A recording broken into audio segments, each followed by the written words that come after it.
Kaixo, gu sortzainkideak gara. Ni Adriana naiz, Txantreakoa.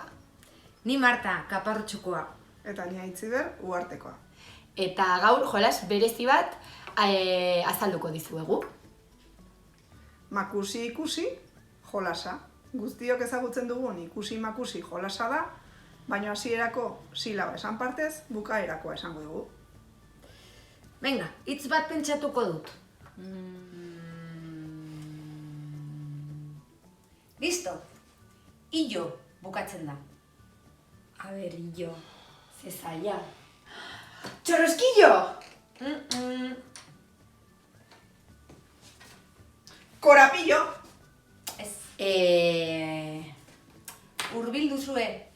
Barraskillo! Kasi? Bai? Ika!